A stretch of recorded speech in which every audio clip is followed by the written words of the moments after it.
Very warm welcome to all participants of today's AES speaker event. I hope all of you are doing well and had a great Easter weekend despite the current challenges. My name is Matthias and I will be today's host. Having said that, I'm delighted to welcome today's guest speaker, Dr. Parag Khanna, live from Singapore. Good afternoon, Parag. Thanks for taking Hello, the time. Matthias. Before I properly introduce our guest, let me briefly say a few words about the Asian European Society Munich.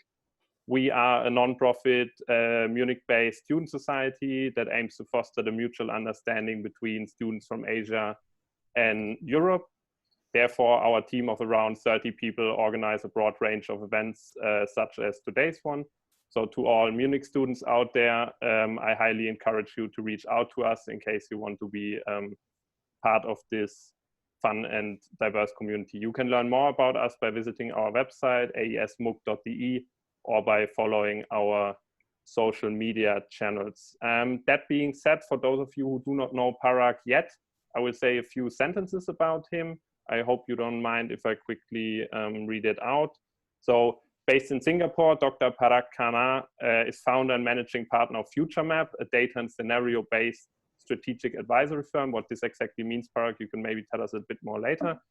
Further, Parag is not only author of various bestsellers such as The Future is Asian and Connectivity, but also frequent contributor to leading international media, including CNN, New York Times, and so on. Before starting FutureMap, Parag worked at leading research institutions and think tanks such as Brookings Institution and World Economic Forum, and has also been advisor to the US government. He holds a PhD from LSE, as well as degrees from Georgetown University.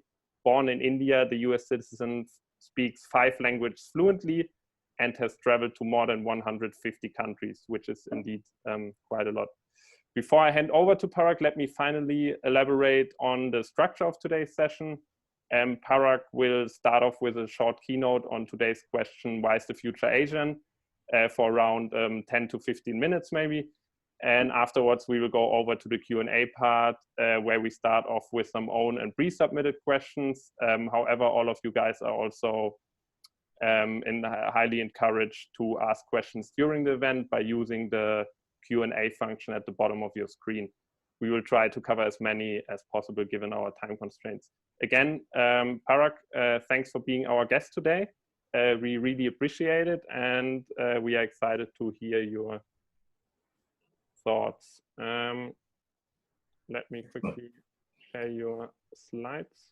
Thank you very much, Matthias. It's great to be with you. Thank you for the invitation. Greetings to everyone, wherever you may be, Munich or otherwise. I'm presently in Singapore, and actually the TU-Munich has a center here in Singapore that works together with the National University on the issue of smart cities. And they're doing some incredible research actually about climate modeling and looking at how to reduce the heat that is emitted from the economy of a city to cool it down and so forth. So there's already a strong connection between Munich and Singapore. So thank you all for joining. Despite the circumstances, and I just want to make a few opening comments about what I think is so interesting about the consequences for how we think about the world in light of the coronavirus. The first is that, for many people outside of Asia, looking at Asia, there is a bad habit of basically conflating Asia with China. Asia is whatever China wants. China is the most powerful country. The other countries are in decline or don't matter. But what we've seen, obviously, coming out of this crisis is that Asian democracies are being appreciated very significantly. So if you look at South Korea, Taiwan, Hong Kong, Singapore, these are the countries that have transparent governments, independent civil service institutions, high degree of trust in government, and an embrace of the latest technology and using it for the welfare of the citizens. And they've earned greater trust as a result of the way in which they've managed to, quote unquote, flatten the curve.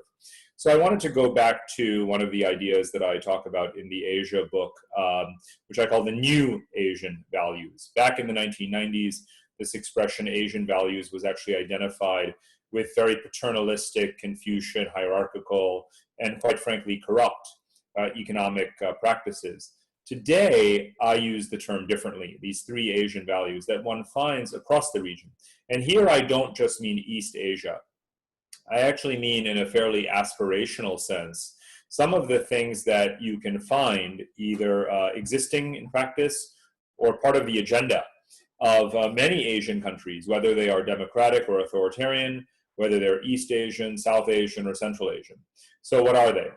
The first is what I call technocratic governance. And this means that, well, again, whether a country is a democracy or a non-democracy, it is a place where the executive branch has a long-term vision of modernization, but it's also complemented by a strong and independent civil service that is meritocratic. So what you find across Asia is that there is, again, as I mentioned, a high degree of trust in leaders. They aspire, obviously, to low corruption in the spirit of Japan and Singapore, for example. So technocratic governance is something that is, again, something that's quite prominent in the region.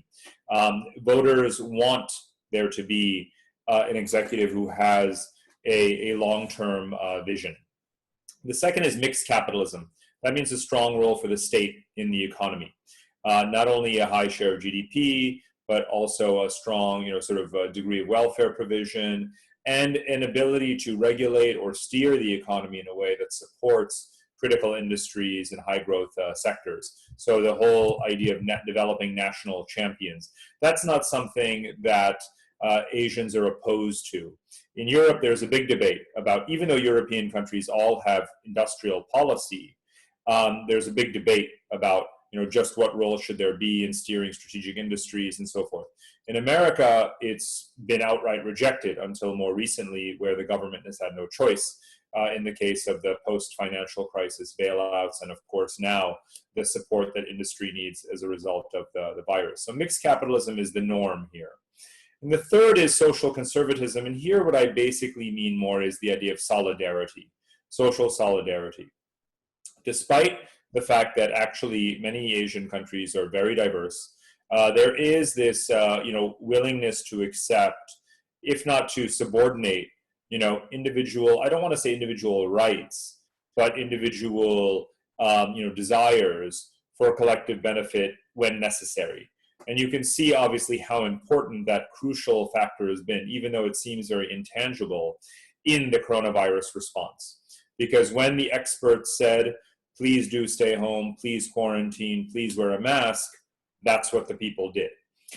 Also, obviously, they have the experience of the SARS epidemic, but notwithstanding that, there is a sense that because leaders are trusted and because they exercise a great deal of caution, the precautionary principle, if you will, in everything from areas where we would criticize them for doing so, like press freedom, to areas where we increasingly see the value in what they're doing, like internet regulation, where you'll find that Western countries are looking quite seriously at Asian countries, not China, obviously, but other countries as a role model, where they say, you know what, fake news is not a good thing. Maybe we should have a strong degree of filtering mechanisms and legal consequences for disseminating fake news, because it can manipulate society and even elections. So Asia has had, in this regard, what I would call second mover advantage. First mover advantage in business is obviously when you're the first one in the market. But Asians have had a chance to watch the election of Trump and Brexit in 2016. They're able to say, look at how social media was poisoned and how it was hijacked to sway these political outcomes. We do not want that to happen in Asian countries. And therefore, they've crafted fairly strong regulations. And what you find now is that Western countries are saying we need to do something like that too. So this idea of social conservatism may seem very punitive. And indeed, I would never condone the degree of press censorship that exists in many Asian countries or restrictions on women's rights. I would never condone those things. But I am talking, again, more broadly about the idea of solidarity and the protection of the public good as something that is critical in times of crisis, or even in times of political and democratic debates. So that's just a rough sketch of these three new Asian values. They pre-exist and predate in many ways, this virus, right? They also predate the 2016, shift towards populism. but they are amplified now as a result of what's happening today. Let's just quickly go to the next slide. Thank you, Matthias. So this is a shift in gears. I want to emphasize here some of the big, one of the biggest things that I think is going to be a consequence of this pandemic is how we view migration. Now, I think this is very important because a lot of you, watching are very young, so you may not have thought about it, but what we just did, what the world is doing right now, this simultaneous standstill or lockdown, or almost coordinated simultaneous global standstill of billions of people, has absolutely never happened in human history. Nothing even close. So that includes migration. And of course, migration is this constantly unfolding process. And in the year 2018 or 2019, more than 1.5 billion people crossed borders, right? There are more than 300 million people who live outside of their country. Suddenly, everything has been reset. And what is so fascinating about it is not only that mankind has almost managed a simultaneous act, but also that means that starting this year or next year, we will get to witness this controlled experiment. What happens when the pandemic lifts, when borders start to soften again, and people are allowed to move again? We will watch this great experiment of the next phase of human migration. Where will people go? Where do they want to go? What are the red zones that they will leave? What are the green zones that they want to go to? What are the countries that have proven themselves capable of handling a crisis, and the societies that have failed? And what countries have tolerance for and need for more migrants, and which ones will continue to reject them? All of those questions will now be answered in real time over the next 2, 3, 5, 10 years. Now, the virus is not the only motivation, obviously, for migration. We have to think also about climate change. Starting a few years ago, the number of climate migrants in the world was actually larger than the number of political refugees. And if you think about climate change and its continued impact, even accelerating impact, that's why I would direct your attention to the map on the right. That shows you the predictions around what the geography of global food production would be if temperatures rise 3 degrees Celsius. So you'd find that most of the present largest food producers in the world, like Brazil or America, India, China, Australia, they will be desertified, right? They will suffer from terminal droughts, whereas much of the world's food would be grown in the higher latitudes of the northern hemisphere, and the combined population of all of those latitudes of the Arctic Circle is very, very low, very, very small.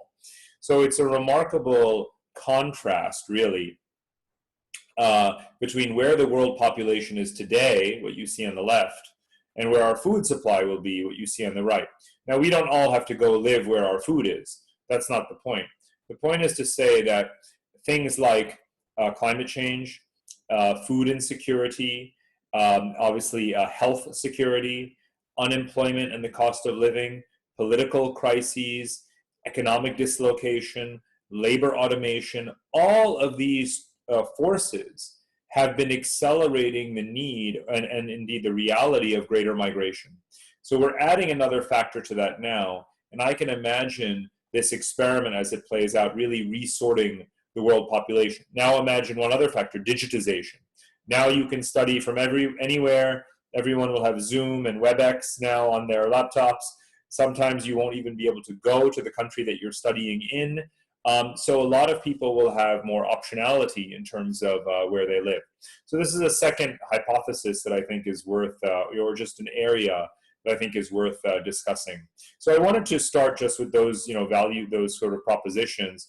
There's one other point that I want to make, which is here about, of course, Europe and Asia, right? So, given the focus of your society, of your group, I have been, obsessed, I think would be a mild word, with Eurasia, as a subject of geographic and geopolitical study for a long time. And this is a map that I created a few years ago to look at some of the many planned and indeed completed infrastructure projects across Eurasia. Now, in this rectangle, there's 4.5 billion people, right? So the majority of the human population lives in this rectangle.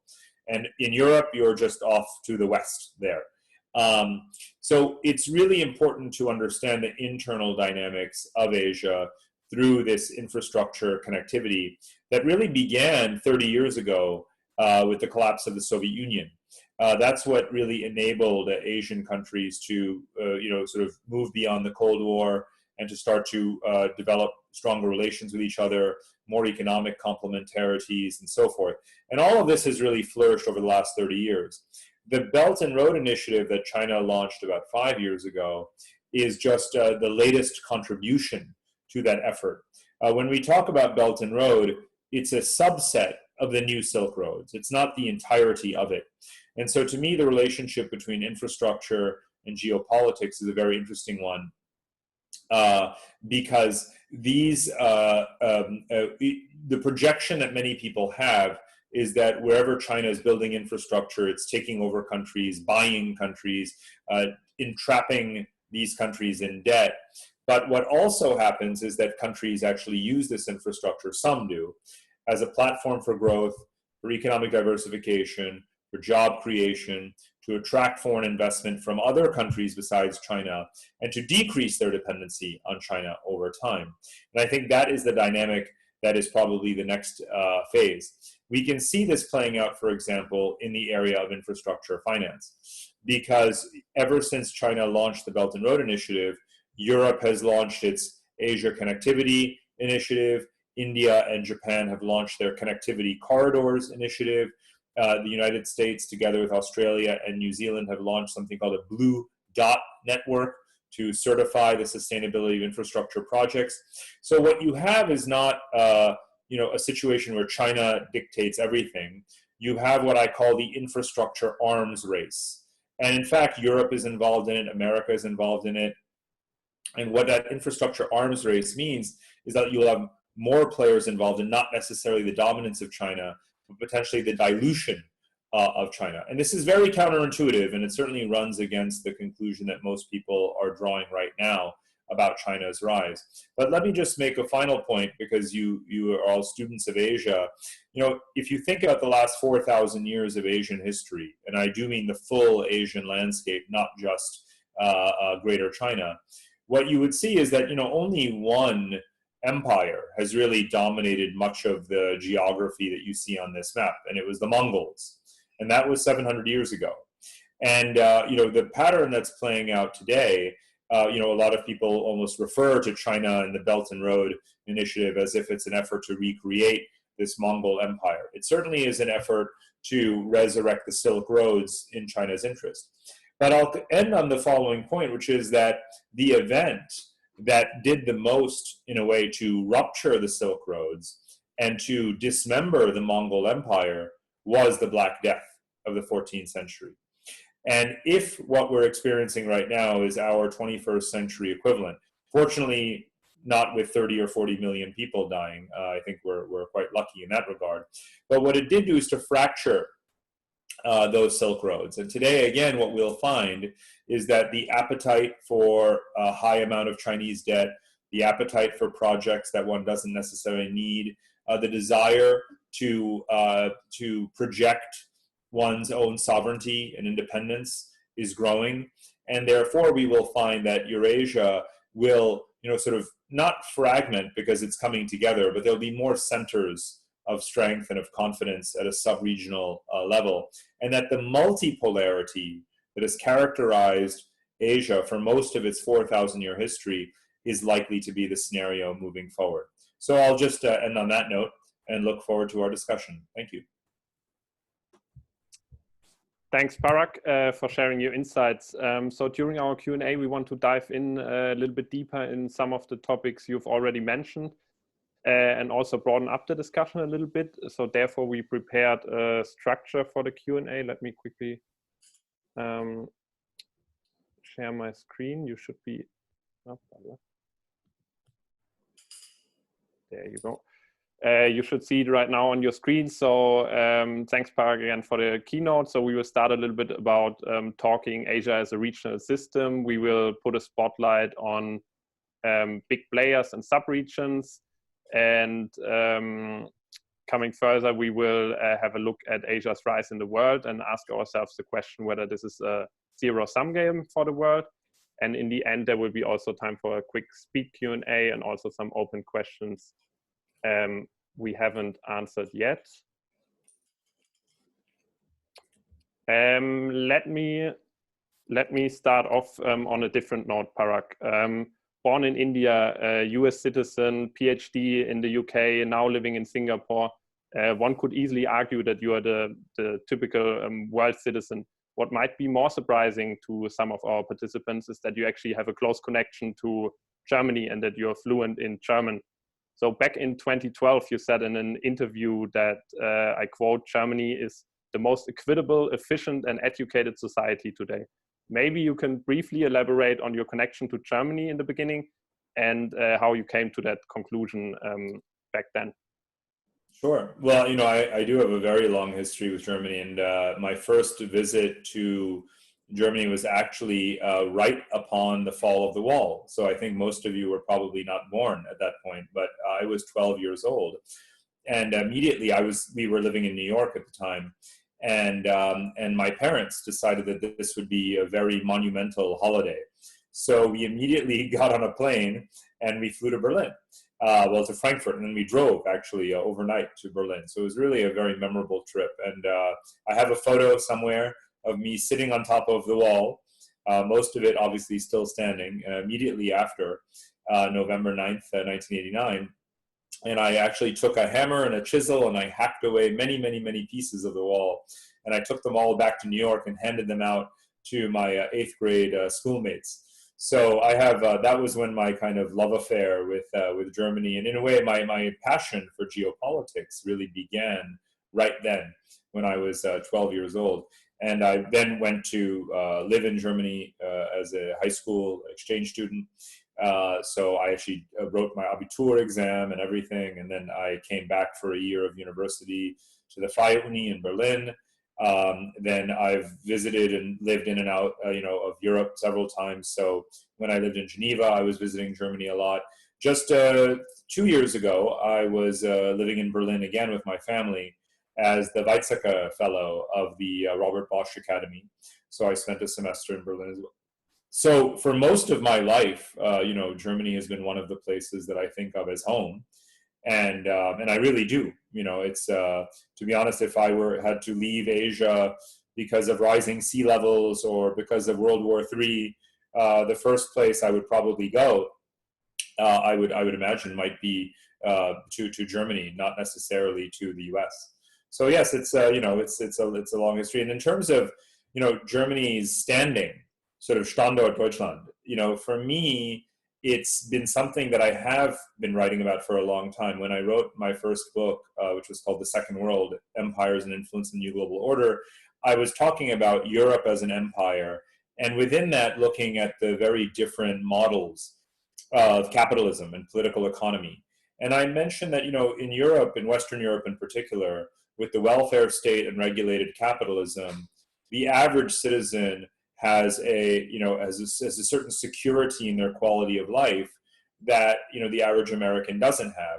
And what I said in that interview was also reflecting the fact that for that average German citizen, and remember that America is a very large country, 330 million people. So there are not many comparable societies where you could sort of really make what we call an apples to apples kind of comparison. So Germany and Japan are the next two large westernized industrial democratic countries. And what you would say, and even though again Germany's population is only 80 million, so much smaller, but the average German citizen does have, you could say objectively, if you could say so, a better quality of life in terms of access to public services, guaranteed education. If you look right now, obviously, at the wage protection that Germans have due to the coronavirus, it's obviously far superior to what Americans are receiving. And the same is for Japanese people. So I made that point, several times in various, writings of mine, but I also think it's just sort of common sense analysis. And I think it's maybe just worth saying also because I think for Europeans, there is a general climate of pessimism, even though the European Union remains relatively popular among European youth as a default, and you've grown up with it. So it's not that you necessarily want to dismantle it, but there isn't necessarily the kind of appreciation for the European Union. And I think that both as someone who sort of, experienced the wall and did these Euro 2020 conferences when I was in gymnasium, school in Germany, and as a young person, sort of, that was a time period around the Maastricht Treaty and so forth, where it really mattered a lot to young people to wave the European Union flag. And today, since the day most of you were born, it's already been waving, and you don't remember the Deutschmark. But I remember, traveling around, Euro railing with different little plastic bags of currencies. So, to me, even though I'm not European in any way, shape, or form, and yet, to me, it's something that Europeans should appreciate more, even though I'm not much older than you. It's just that I think it's had such a profoundly positive impact that people don't appreciate enough today. Thanks, Parag. To jump over a little bit to today's topic, Asia. So you said roughly 5 billion people are living in Asia, which is around 2/3 of the world population. Also, more than half of the global GDP comes from Asia. Still, however, Germany, for instance, the German Foreign Ministry had no separate department for Asia and Asia Pacific until May 2017. You talk a lot to political leaders, also in Brussels. Do you think there's a general lack of awareness and knowledge about Asia and Europe, both in society and political leadership? And what has Europe maybe not yet fully understand about the Asia of today? Well, first, let me say it's a great question. Second, let me say there's a real irony to the situation that we're in terms of the state of knowledge about Asia and Europe. And the third is to say that it's changing.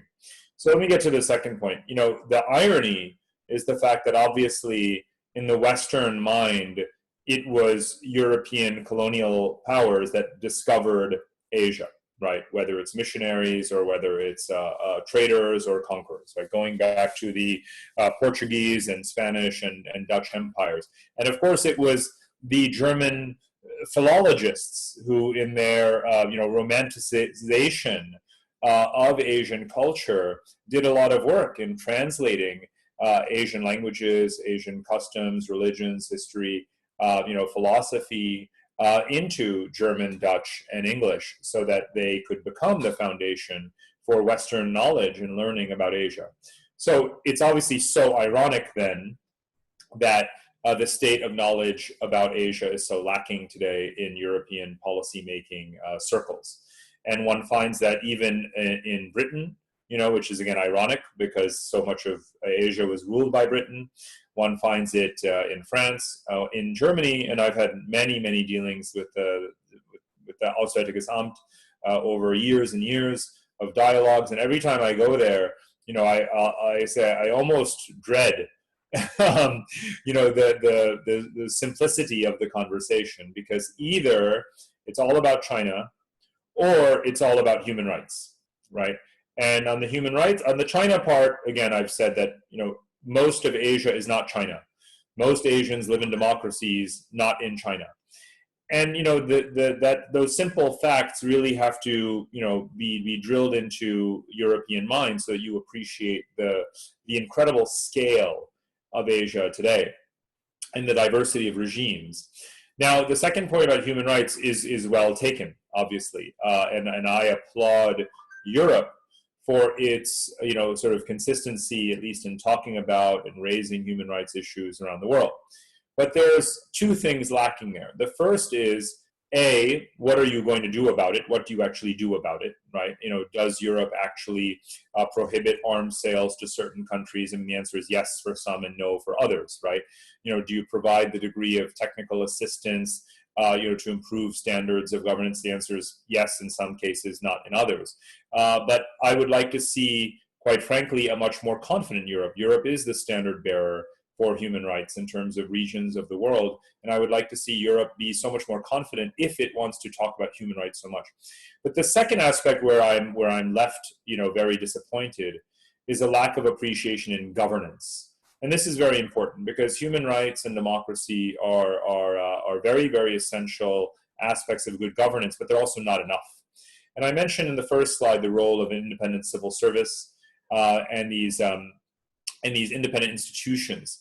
And in Asia, what you find is that not only is there an improvement there, but according to the World Bank itself, the capacity, the governance capacity of Asian countries, even those that we think of as having a poor human rights record, is in fact improving. And that's a Western standard. It's a Western metric. It's Western studies, Western indicators are ranking Asians as improving in governance. And I have provided that data in the book in one of the tables that you can see very clearly. So again, this is not a matter of opinion whatsoever. Governance in Asia, the capacity to govern, the capacity to deliver welfare, whether in good times or bad times, is manifestly improving. And I don't see Europeans taking that on board. Mostly it's, a critique of Modi or a critique of Duterte. And I share those criticisms, right? And most people do. However, the question ultimately is, are you analyzing the right thing? Are you looking at the trajectory, and are you doing anything about it? So I want to see Europe engage so much more, because as you see from that last map, Eurasia is the future, right? Not just Asia, but really Eurasia. And therefore, it's imperative that there be a much greater investment in sort of transcontinental understanding and integration. Perfect. Thanks, Parag. We have quite some topics on the list, so let's move on. So you talked on the first slide a little bit about Asian values. You talk in your books about Asianization.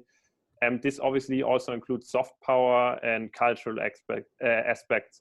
So to what degree will it affect our generations in the decades to come? How big is the effect of, for instance, Parasite winning the Oscars, TikTok and K-pop spreading all across the globe, also millions of Asian students studying abroad?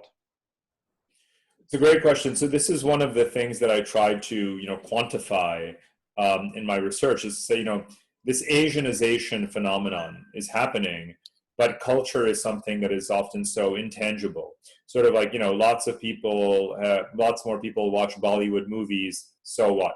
Lots of people are learning Chinese, so what? Can you quantify all of these things? So I tried to take the kind of verticals of what we would define as, culture, where do Europeans and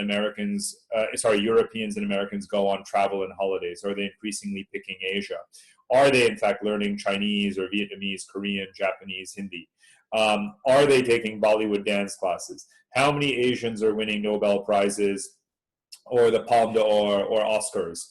And I really did list all of these things as much as possible in my research in the book, just to make a point that if you look at this from a time series point of view, it's undeniable that there is this, accelerating Asianization of the global kind of mind. And that was a very interesting exercise. At this point, it becomes anecdotal again, because it's, Parasite wins the Oscar and TikTok, and this. At this point, we're just adding more to what is already becoming quite a thick layer of Asianization around the world. And I think that will most certainly continue. Now you have an Asian American who's just, made a big name for himself running for president of the United States, Andrew Yang.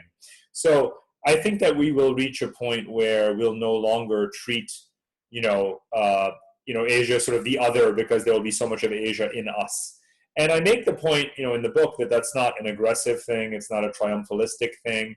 The entire world has the West in it.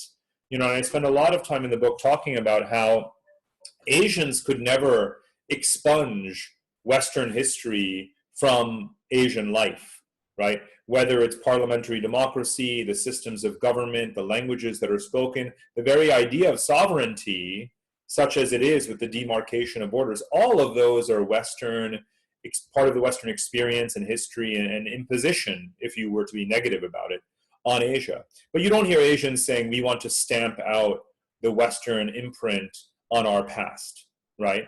In fact, Asian countries really fall into two varieties. Those that have absorbed the past and made the most of it and used it as a catapult to lift them further, which is what Singapore has done. And those countries that are still, backwards looking and mired in the past, and that's what Arab countries tend to be like to some degree, although some are obviously coming out of that. And so I think that, the West should not be afraid of Asia's rise. It is your principal export market. It is the source of talent and manpower. It adds to a certain degree of cultural fusion. One of the things I mentioned not in the book, but I've been noticing more recently as I check out Spotify, is that you have, in Germany, when I was listening to German rap when I was a kid, it was, quite monochrome. All of the rappers look like you, Matthias, right?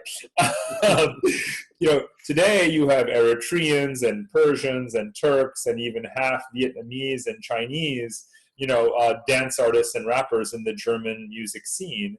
And I think that's so cool. And, for me, 25 years later, it's a huge difference from the Germany that I knew when I was a kid. Thanks, Parag. So we talked a lot about soft factors now. Let's switch a little bit over to the hard facts. You also mentioned institutions and collaborations within the region. You argue that along with the integration into existing organizations such as United Nations and WTO, Asian nations also build up their ecosystem of their own ecosystems of supranational institutions. Can you maybe give us like a really brief overview and outline potential tensions between established and also newly founded institutions? Right. So, first of all, when we talk about, global governance, we've tended to view it from the perspective of how other powers, rising powers, Asian powers, are adapting to existing Western institutions, right? For example, has India been granted a permanent seat on the UN Security Council? Do Asian countries have greater voting rights in the IMF or the World Bank? Rather than looking at things from the inside out point of view, what are Asians doing to govern themselves? And beneath the radar, that's actually what's been happening. So the Asian Infrastructure Investment Bank, the Regional Comprehensive Economic Partnership, and so forth are examples that even if they borrow from the institutional design or the protocols or the codes or the laws of the World Trade Organization or the Asian Development Bank or the World Bank, they are still founded by and operated and run by and financed by Asian countries. So Asians have developed a much stronger capacity to regulate their own affairs. That does not mean that they have to become supranational like the European Union. It doesn't mean that they have to be, hard legal multilateralism. Asians will do things the Asians way. I think it's very difficult sometimes for people to relate to, again, scale. Asia is much, much bigger than Europe, both demographically and geographically. Diversity, there's no reason for 6 or 7 completely heterogeneous civilizations to fuse together under the umbrella of a European Union with a single flag. So we should never use a Western, template or teleology to apply to Asian circumstances. It's much more interesting to look at how Asians historically have dealt with each other despite their suspicions and diversity and come to accommodation rather than to pretend that there is one pathway forward for multilateralism.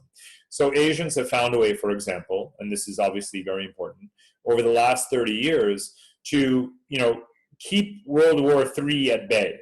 We have expected Taiwan to be World War III, North Korea to be World War III, the China-Japan tensions, India-Pakistan, India-China, South China Sea. The list goes on of World War III scenarios in Asia. They could break out any time, but the fact that they have not yet is important. And we don't spend enough time asking ourselves, how is it that Asians have managed to keep the peace, even though they don't have such strong binding multilateral bodies in Asia? And there's cultural, institutional, diplomatic, historical answers to that have not been explored nearly enough, and they should be. Thanks, Parag. So in the end of your answer, you kind of already answered the next question, which would have been a little bit on the concept of frenemies. You talk a little about that in your books, that Asian nations manage it quite well to be some kind of mixture between enemies and friends. So let me skip that one and come to real conflict. So there are quite a few ongoing and unsolved conflicts within the region: Kashmir conflict, territorial disputes in the East and South China Sea, North and South Korea, obviously, also Taiwan, just to name a few. So, Parag, let me ask you, when you cannot sleep at night, which conflict or development worries you the most? Where do you actually see escalation potential in the next years? I've lived now in Asia for about 6 years or so, and I don't have sleepless nights that I can recall, despite moving to a very vulnerable strategic zone. Because again, I think that we have not given Asian leaders enough credit. We look at them superficially as nationalistic, combative, pugnacious, and so forth, territorial, and yet behind the scenes, they are very willing to compromise and to make attempts to settle disputes. Now, again, I've written a series of papers in the last couple of years, articles in journals, advocating that conflicts in Asia not just be managed, which is a very euphemistic way of saying pushed aside, but rather that they be settled. Can Asians make the leap from managing conflicts to actually settling them and still preserve the domestic political credibility that leaders seek to sustain? And I believe it is possible at moments like this, when you have these very strong leaders, in power. It's a question of the narrative. It's a question of the optics. It's a question of what the actual agreement is in matters like the South China Sea and boundary disputes that exist between countries. But I absolutely think it's possible, and very often, and we know this very well from any other part of the world, the reason sometimes things don't happen is not because there's a good reason, but because of inertia. And inertia means that you do something because that's what you've been doing, not because it's the right thing to do. It's just the force of habit. So I think we have to get out of that force of habit. And a crisis can be a good, motivator for that. So I do think some of these disputes will just settle themselves over time. They will burn out, if you will. Others may have a violent resolution. There's no doubt about it. There could be a violent resolution to Taiwan. There could be a violent resolution to some of the disputes in the South China Sea. No question about it. But let's remember one thing, and this has nothing to do with Asia per se, but whether or not you end a dispute or settle a dispute violently, the fact is that it does at some point end. And when it does, you do move on beyond it, even if that settlement is unfair. Otherwise, you would not have the European Union today. The reason you have the European Union is because you had a half century almost of tragic wars. So the question is, can Asia have conflict settlement without the war? And I think that on paper, the solutions are actually relatively clear. I think just the effort is lacking to get there because, again, this is about inertia. Diplomats tend to have a fairly conservative bias when it comes to saving face. No one wants to be seen to make a proposal that is positive and constructive, but is then rejected as being naive and poorly timed, because then one will lose face. So I think that there is a different approach, an Asian approach, that needs to be taken in some of these areas. And I think that, if you ask the question, why hasn't it happened? It's really just that Asia has been focused on other things. A lot of these disputes have not even considered important until the last few years, because actually Asian countries were largely focused on domestic national economic development and growth. And now some of these frictions are becoming apparent that had been dormant for a long time. So I think that the rising domestic confidence, but also the stakes being higher, the stakes of conflict being much higher, present an opportunity to also resolve these conflicts. Great, thanks. Last question to the conflict. So when you talk about Asia, so many people in Europe would see in Asia, mostly East Asia. When you talk about Asia, you also include West Asia, what we would call the Middle East. So in 2007, you served as a senior geopolitical advisor to the US government in Iraq and Afghanistan. What some of our listeners might surprise is that actually China shares a common border with Afghanistan. Can you tell us maybe just very brief what East Asia thinks about the Middle East, whether there's collaboration or whether it's also seen as mostly a region of conflict? Well, fortunately, Asians are better at geography than most people in the West today. So they call it West Asia, as they should. I have an anecdote in the book where I talk about my grandfather, an Indian diplomat, who had served in East Africa and traveled a lot in West Asia. And of course, for any Indian and for most Asians, the so-called Middle East, most of it is West Asia. Now, let me just make a geographical point. Geographers don't disagree about what Asia is. I do not have my own definition of Asia. The Asia of my maps, the Asia in my books, is the only correct definition of Asia, and it's not mine. It's the geographical definition of Asia. The problem has been, and one of the reasons I even bothered to write the book, is that for 20 years we've had books about Asia that were actually just about China, or just about Japan, or really just about America in its dealings with China and Japan, but not really about Asia and the Asian system. And in your slide about the questions and topics, you mentioned this word, so let me just make a point about that. A system, in international relations theory, has a very specific meaning. I hope some of you have studied international relations theory. I did, and maybe I could have studied something else, but I don't regret it. And in international relations theory, we use the word system in a very specific way, and it speaks to the intensity of relations between sets of countries. And Europe, obviously, is a system. Asia, we never talk about as a system, but Asia has become a system, even without robust multilateralism, because you can see through the economic and investment ties, strategic ties, and so forth, infrastructural ties. And this gets to your question about how East Asia sees West Asia, because increasingly you find that, of course, the largest trade partners for West Asian countries are East Asian countries because of the energy trade. The largest foreign investment that's coming into West Asian countries is increasingly from East Asian countries. You can see that students are now coming from West Asia to East Asia more and more, and so on and so on and so on. So over time, these new Silk Roads are coming back and resurrecting what I call the Arab-Asian nexus. And I use that term because those of you who remember the famous book, The Clash of Civilizations by Samuel Huntington, he referred to what he called the Confucian-Islamic axis. And he wanted to put a religious spin, if you will, on relations across this geography. But I don't think that religion has anything to do with it, even though there are historical religious ties. Obviously, most obvious being the fact that Indonesia is the largest Muslim country in the world. Really, you would call it sort of axis of convenience more than anything else. And that's why I prefer to call it the Arab-Asian nexus. It's not religious, it's geographic, it's cultural, and it's most of all just commercial.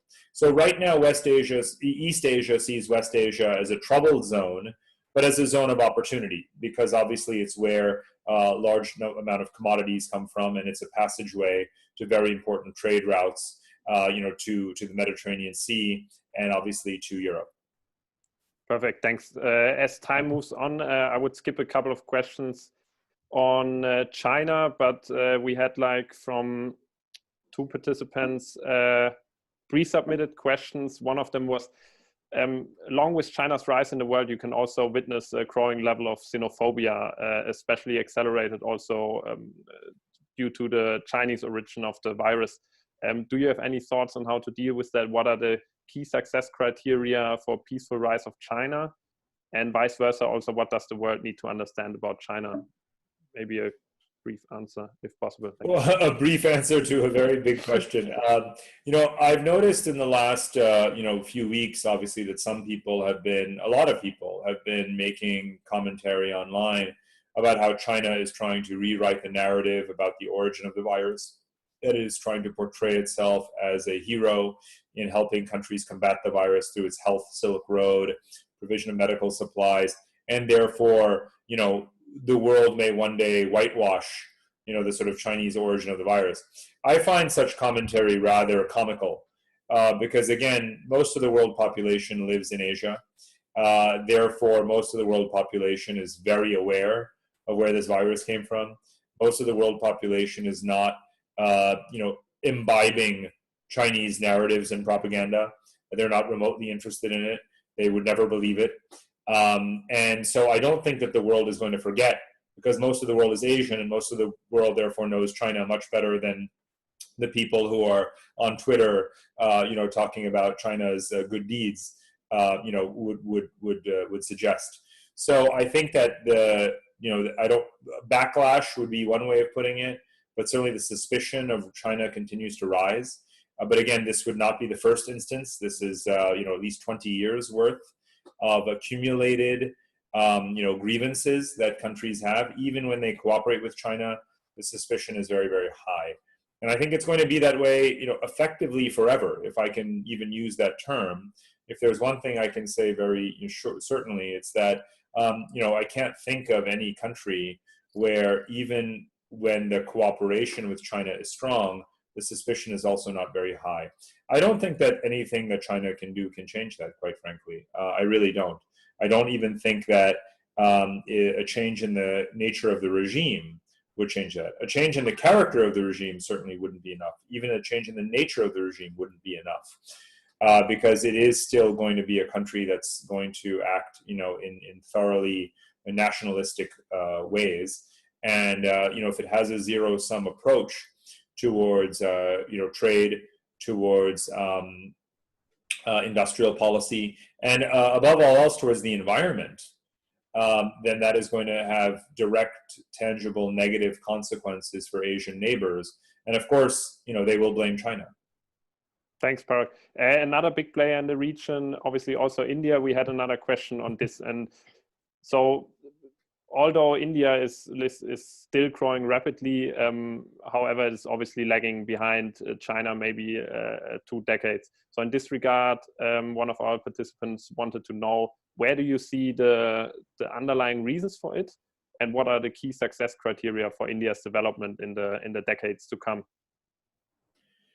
So India, plays an increasingly pivotal role in maintaining that geopolitical equilibrium that I was talking about earlier, the need to have and maintain an Asian, or restore an Asian multipolarity based on that historical model of a balance, again, or equilibrium across Eurasia. So without India, it won't work. So India's rise as a major Asian power is a critical ingredient in that. India's cooperation with Japan and Australia and the United States in terms of the Quad agreements is also a critical ingredient in that. So I think that India has to stay the course of not only obviously having to focus a lot on its domestic concerns and priorities, China does as well, but a great power has to be able to meet its domestic obligations as well as continue with its international ambitions simultaneously. And that is something that India is now trying to do. And I think India has had a number of foreign policy successes. It's rebuilt strong ties with with Russia. It has maintained some ties with Iran. Its ties with West Asian countries are very strong, obviously, given the demographics and economic linkages and energy markets. It's talking to Europe more about deepened trade, very strong relations with Japan, obviously good relations with the US, settling various disputes with Bangladesh. Obviously, the dispute with Pakistan is not resolved. But, one can see in a short period of time, this growing confidence that India has diplomatically. And again, I think it's very important for the overall multipolar landscape. Thanks, Parag. So again, we skip a couple of questions on other regions such as Central Asia and Africa. Also, I can see that some participants asked question. We just make like one of the last pre-submitted questions. So back in 2008, you had a title story in the New York Times Magazine called Waving Goodbye to Hegemony. The question is a little bit about the leadership role of the US and how do you see it threatened in a multipolar world, like especially given increasing economic and rhetorical escalation between the US and China. Maybe you can also briefly explain, where do you see this conflict potential, military dominance in Asia, US military dominance? Well, issues like this are evolutionary, not sort of singular. So when it comes to the idea of American hegemony and, where does one see, the threat? I mean, to be quite honest with you, the correct way to look at these things is not, again, as a matter of opinion or as an all or nothing proposition. We should quantify the role of a country, any country in the world. When it comes to the United States, you can look at its military positioning. Obviously, universal in terms of presence of US forces in different parts of the world, but not necessarily equally compelling or influential. And again, as you noted, I served in Iraq and Afghanistan. I saw firsthand that having the most powerful military in the world doesn't guarantee that you will achieve your political outcomes, right? Not at all, no correlation. In Asia, is the US military presence deterring the Chinese activity? Well, not really. If you think about the South China Sea and many other areas, certainly in Taiwan it does, but not necessarily others. So it's a mixed picture. It's not a picture of total hegemony, right? Then you would look financially. So obviously the US share of global GDP has been steadily shrinking. The role of the US dollar remains very strong, but there is probably, there's different reasons why there could continue to be a shift away from the dollar in terms of trade, the denomination of trade in energy markets potentially, and because more countries trade with China and so forth. And currency reserves may diversify as well. A lot of countries are selling their US dollar reserves right now to raise capital for their domestic needs.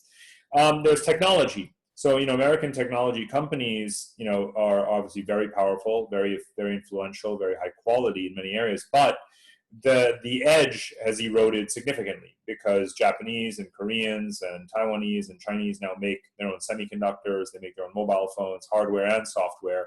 The social media technologies and ecosystem are superior in China and other countries in Asia to the West, far superior, quite frankly. WeChat is a fundamentally better and more, user, sort of a more universal product than anything anywhere else in the world. So there's nothing to be learned at all from the West in that regard.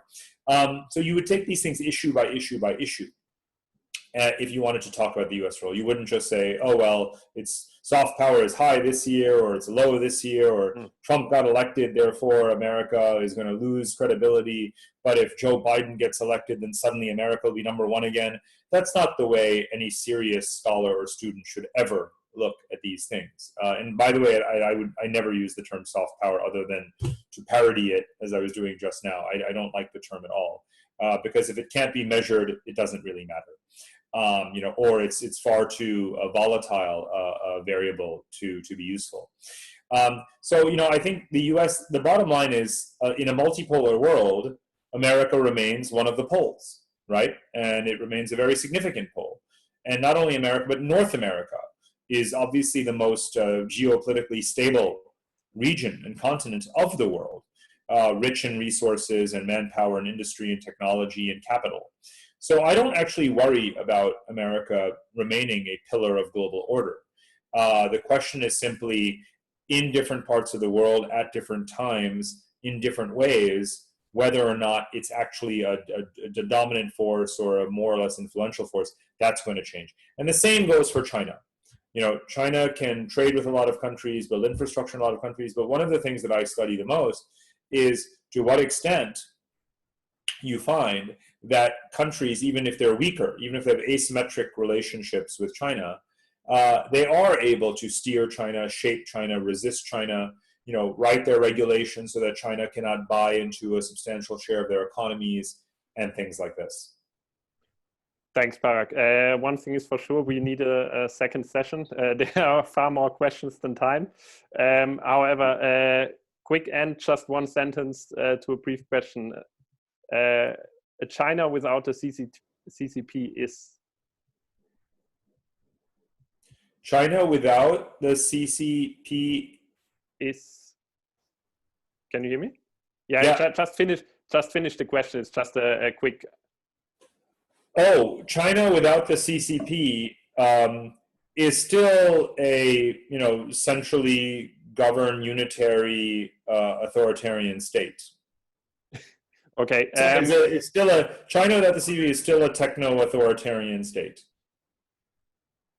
Okay, thanks. So we skipped the remaining ones because it's already 12 and I heard you have a call. So first and foremost, Parag, a big thank you to you for your time and being our guest today. In case you want to learn more about Parag's work, I can highly recommend his books, which are available on Amazon and also Audible. Also, big thanks to all participants for joining today's event. This was the first one, so we are always eager to get some feedback from you guys, and sorry to all the participants whose questions we couldn't answer today, but there will be, as I said, more events, also China-specific events and events too on other regions in Asia. Yeah, that being said, take care of yourself and your loved ones. Parag, thanks again. We hope we welcome all of you soon again as participants in our AES speaker event. Thanks, Parag. Thank you so much. Take care. Bye.